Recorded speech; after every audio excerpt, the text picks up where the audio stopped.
Peggy 18.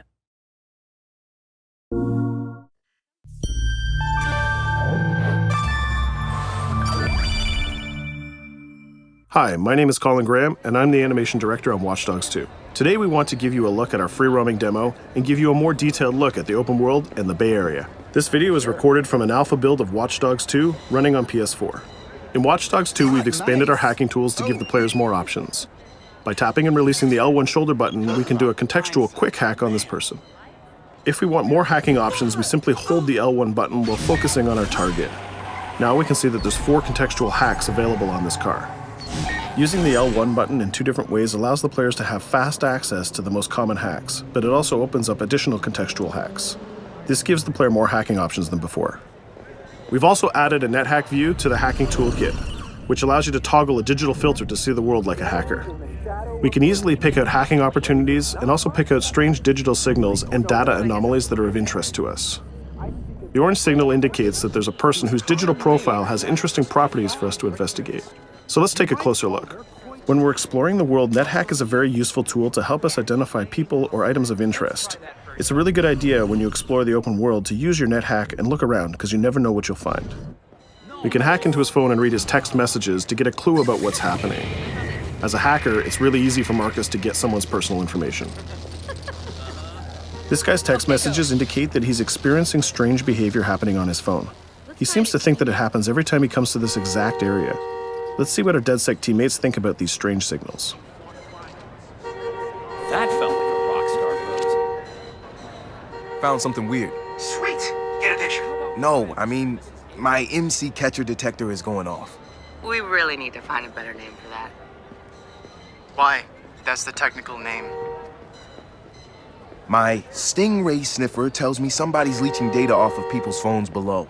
Looks like the data's going to Coit Tower. See? Weird. Weird indeed.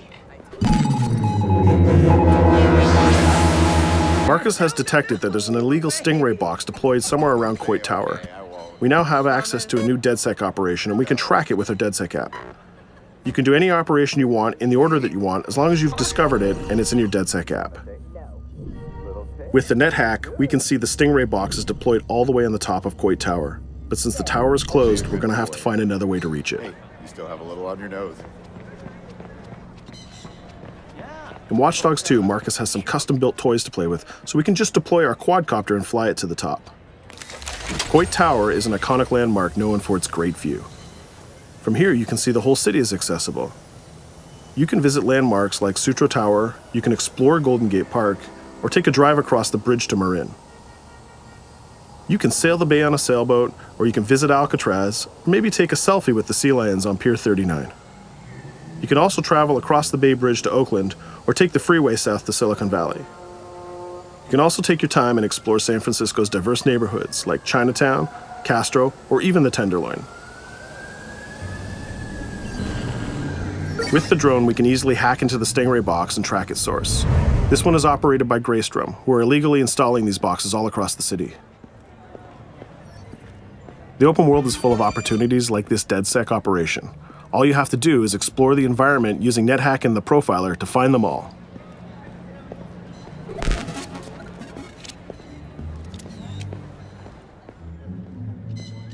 There we go. This one has a breadcrumb trail I can follow. Nice. Where's it go? Looks like Greystrom set up a warehouse out by the piers. You wanna bet I can find some shady shit in there? Definitely some shady shit in there. We can open our smartphone and select the DedSec app to track this operation. We use the DedSec app to manage all of our activities in Watch Dogs. We can see the objectives on our map, and it's not very far, so we can drive there pretty quickly. The Noodle Map app can be used to locate different landmarks and areas of interest. The entire Bay Area is yours to explore from the very beginning of the game, so you don't need to unlock anything. There's also a shop on Pier 39 where we can customize Marcus's outfit, and there's some other open world activities we can check out along the way too. Let's take this car and head down to the waterfront. Cars are particularly vulnerable to a hacker like Marcus, and you can acquire a skill that allows you to simply unlock any car in the game with your phone. One of the biggest feedbacks we got from the fans after the first Watch Dogs game was about the driving. We've significantly improved the driving to make it more responsive and accessible to a wider number of players. Driving was reworked extensively with a team of experts from Ubisoft Reflections. This is a particularly important improvement because San Francisco is known for its steep hills and its tight winding streets. Of course, driving and hacking go hand in hand, and you can still hack steam pipes, traffic lights, and you can also hack individual vehicles. As you can see, it's much easier to drive through the city in Watch Dogs 2. Let's pull up here at iconic Pier 39 and take a quick look around. I am so proud of us for voting Miranda in. She's fantastic. Up ahead is a clothing store, so let's go give Marcus a new look. Each clothing store has the style of the people who live in that area, so as you travel around the world, you can start to build a wardrobe that's as diverse as San Francisco itself.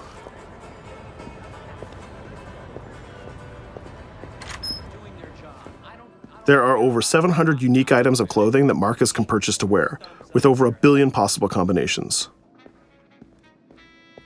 We can go into the fitting room menu and browse a selection of items found in the store. Let's start by switching up Marcus's jacket. Each item of clothing in the shop is handcrafted to fit Marcus's overall look. You can mix and match any pieces of clothing you want. You can change your hat, glasses, face mask, bag, shirt, pants, and shoes. There's some nice normcore hoodies in here, but I think we should go with the shirt with the giant skull on it. Let's take a look at what we got for shoes. Since people who come to Pier 39 are often tourists, we have styles of shoes that they would buy. We can go with these comfortable gator shoes or maybe some open-toe sandals. Or if you really want to make a statement, you can buy the awkward socks and sandals combo.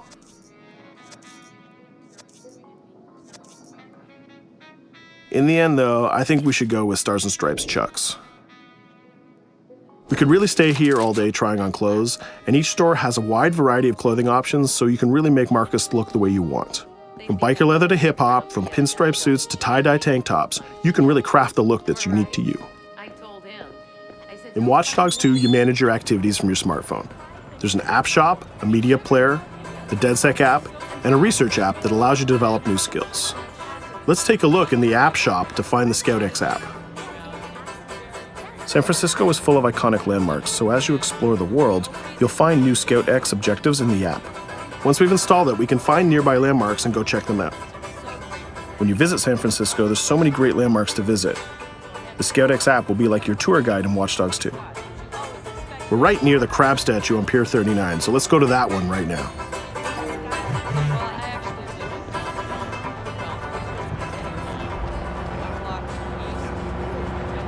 These tourists have the right idea.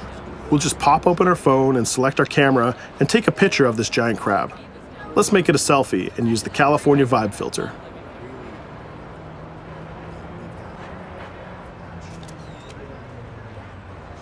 What's that?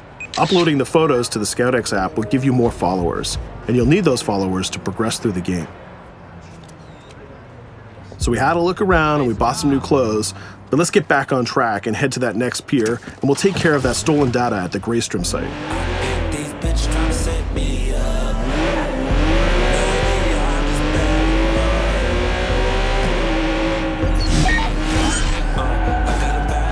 We can see the objective marker in our minimap, and it's also displayed in orange at the end of the pier. Let's park our car past the scissor lift and go scout the place on foot. Operations in Watch Dogs 2 are almost always a free approach, so you can go after the objective from any direction. Let's start by getting into cover and scouting our enemies and see if we can spot the objective. From there we can make a plan of attack. We can launch our drone and scout the area. We can use our NetHack view to see that there are guards patrolling the rooftop, and the objective is in a small office. There are also some civilian workers that might notice us, so we need to avoid them too. In the NetHack view, we can see that the door is electronically locked, but it can be bypassed by a junction box on the lower level. The connection is shown in a red line. Unfortunately, that box is protected by an armed guard and an attack dog.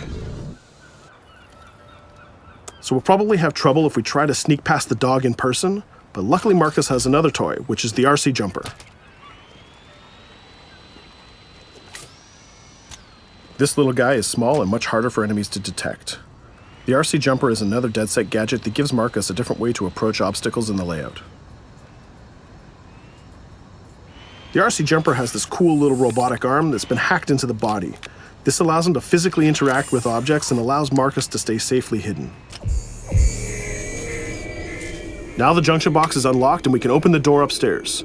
We can hack that scissor lift that we passed on the way in and reach the rooftop.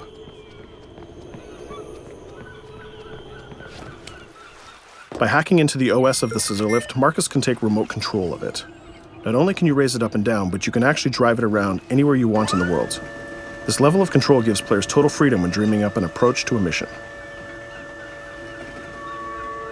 Our first challenge is to get past the guard in front of us. So let's hack into the security camera and see how he might be vulnerable.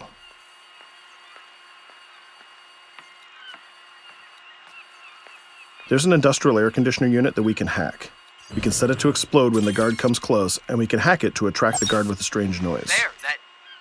The guard will go investigate the noise and walk straight into the trap we set. Shit. Does anyone know first aid?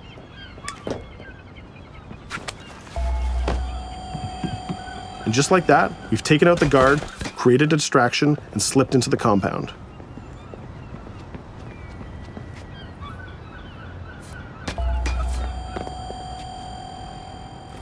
A more direct way to neutralize a guard is to use the non-lethal stun gun.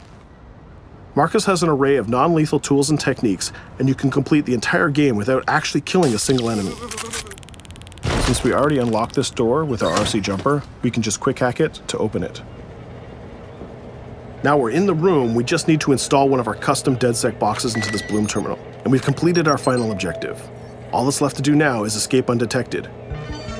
Each operation we undertake will give us more followers, and more followers will allow you to take on even bigger operations. So let's get off this pier and explore a little bit more.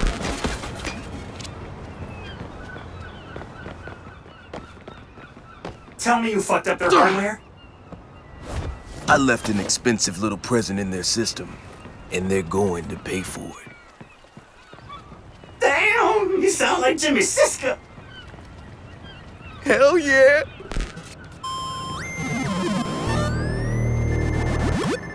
Up ahead, we'll notice there's another player hanging about.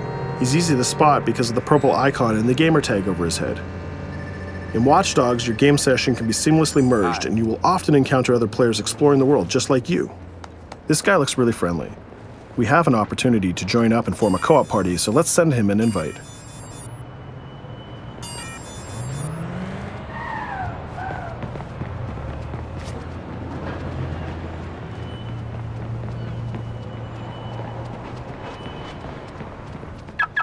Now that we're joined in a session, we can complete co-op missions together and take on even bigger and tougher targets. 2 hackers are better than 1.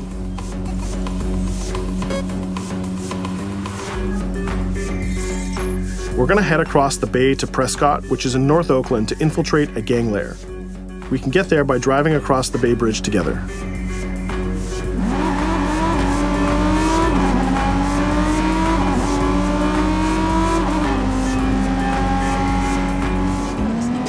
Alright, we can see that we're in a much different neighborhood than before.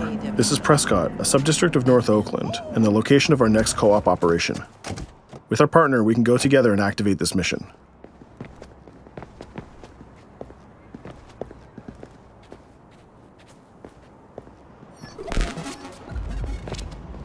Marcus, we have operations popping up everywhere. Some of them are 2 hacker jobs. Where you need me? Sending you the coordinates. And Marcus, it works both ways. When you need help, fire off a call and we'll send someone your way for the assist. This area is a free approach, so we can tackle it any style we want. Since we're now 2 hackers working together, we'll cover our partner from the sky and help him out with some well-timed hacks. We can distract this guard by hacking his phone, and our friend will take him down very stealthily. We'll continue to scout the area and find more lookouts, like this gang member on the rooftop. We can automatically tag them, and once they're tagged, both players can see them. Our partner is going to sneak up on the rooftop and take out this guard, and we can help him with some well-timed hacks. If we use a contextual hack on this transformer box, we can attract the guard. Our partner has an easy shot with his stun gun from that distance.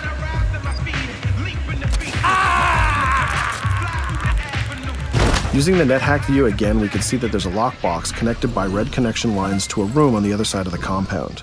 Inside this room, we see our 2 targets meeting up, and it's a perfect place to take them down simultaneously. We need to get that box unlocked and get into that room. As we continue to scout this area, we can see this compound has a lot more guards than the last one, and they look very heavily armed. We'll need to take care of these guards if we get detected. There's also a car parked in the garage, so we might need that to escape later. Let's go back to our friend and get him to disable that junction box so we can unlock the door to our target. The drone has a lot of flexibility, and it's small and hard to detect, but the trade-off is that you can't physically interact with objects like this junction box. But it's not a problem for our man on the ground to do that for us. The signal lines have changed from red to blue, so now we know that we can open the doors and get to our targets.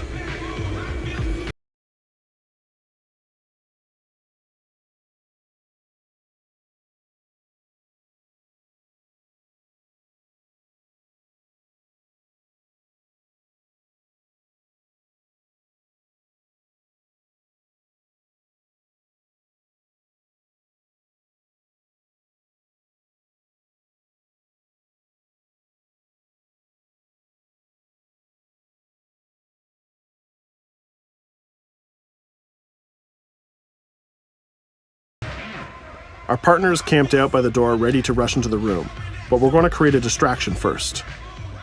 We'll get into position behind these crates, and this time we'll launch our RC jumper.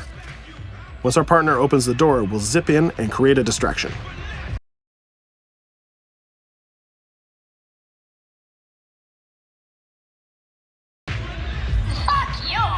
Our jumper has another feature too. It can launch foul-mouthed taunts and make people angry.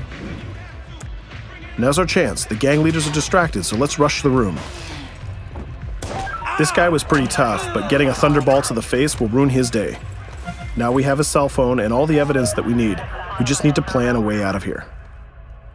We can switch back to our quadcopter, which is hovering where we left it, and take a look at what's going on from the sky. We can see one of the guards is rushing up the stairs to help his boss, but our partner has that door covered with his DedSec rifle. There's another guard on the ground level who's alerted to our gunfire, so let's use a contextual hack on him.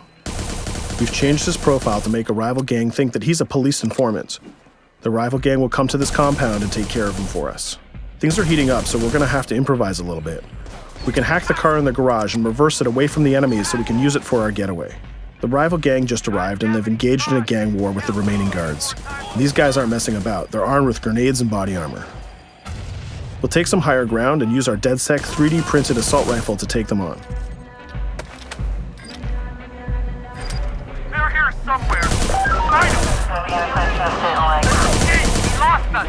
A call. We better leave it.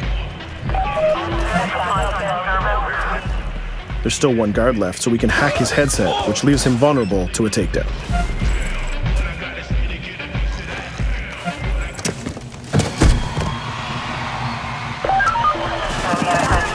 Let's take our stolen ride and get out of here before cops show up. And just like that, we're home free. We took down both gang leaders, we got the evidence we needed, and we triggered a gang war, and we escaped without getting killed. That's teamwork. 2 hackers and 1 successful DedSec operation. Let's take a minute to talk about a brand new multiplayer PvP event called Online Bounty. When the player commits a crime, the police will respond and pursue the player until he can escape from the police. We call that the felony system. While you're in the felony, a bounty event can occur. A bounty event allows up to 3 other online players to join the pursuit and try to kill the player for as long as the felony lasts. As the target player of the bounty, your objective is to evade the felony and the pursuing players. Rewards are given for neutralizing the hunters. And the objective of the hunters is to neutralize the target player. Bounty is a seamless PvP event that's triggered by your player style and how you interact with the police. If you are the type of player who's always in conflict with police, you'll have a higher chance of having a bounty placed on you. But if you can neutralize the hunters, you'll get additional rewards. I hope you've enjoyed our walkthrough of the open world of Watch Dogs 2, and I hope to see you online November 15th.